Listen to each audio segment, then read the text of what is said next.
When Moses died, a new chapter began. A young leader, Joshua, the servant of Moses, was chosen by God to lead Israel into the promised land. The wilderness journey was over. The time for possession had come. And God spoke directly to Joshua. Moses my servant is dead. Now therefore arise, go over this Jordan, you and all this people, into the land which I do give to them. Every step Joshua took was now a step into destiny. God assured him, no man shall be able to stand before you all the days of your life. As I was with Moses, so I will be with you.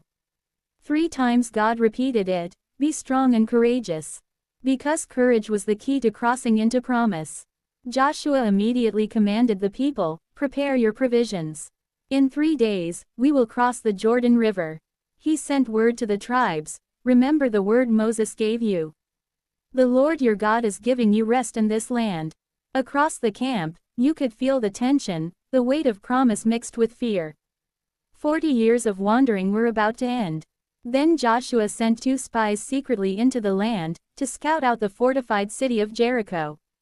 The 2 spies entered Jericho and found refuge in the house of Rahab, a woman with a past, but a heart that believed. When the king's men came searching, she hid the spies under stalks of flax on her roof.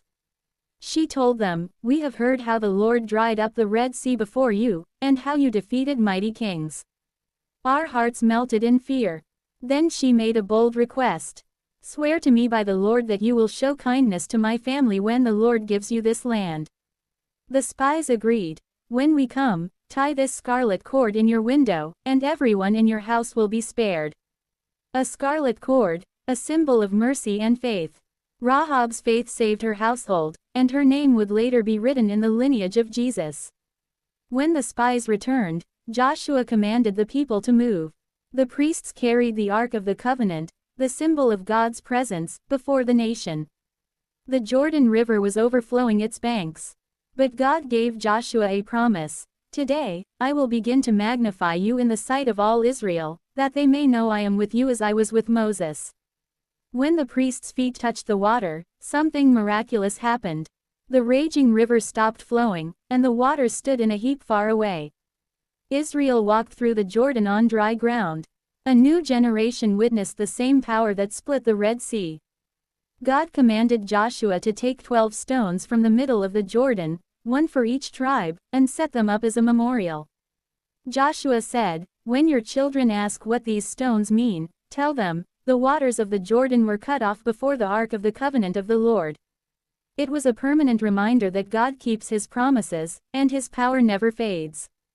After crossing the Jordan, the people camped at a place called Gilgal. There, God instructed Joshua to renew the covenant through circumcision.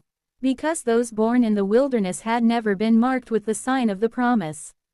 It was a painful process, but necessary for identity and consecration. God was preparing them not just for victory, but for holiness. Then the manna, the daily bread that fell from heaven, stopped. They ate the produce of the land for the first time. The wilderness was officially behind them. As Joshua stood near Jericho, looking at the towering walls ahead, he lifted his eyes, and saw a man standing with a drawn sword. Joshua approached him boldly, asking, are you for us, or for our enemies? The man replied, neither. I am the commander of the army of the Lord. Joshua fell to the ground and worshipped. The commander said, take off your sandals, for the place where you stand is holy. Before Joshua could fight for God, he had to stand in awe before God.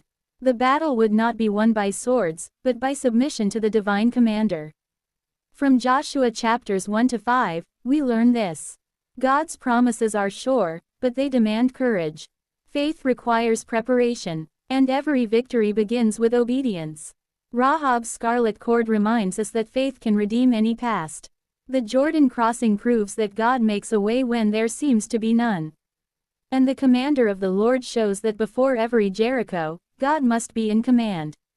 So, be strong and courageous. Step into your promise. And remember, the same God who parted the Jordan still leads His people today.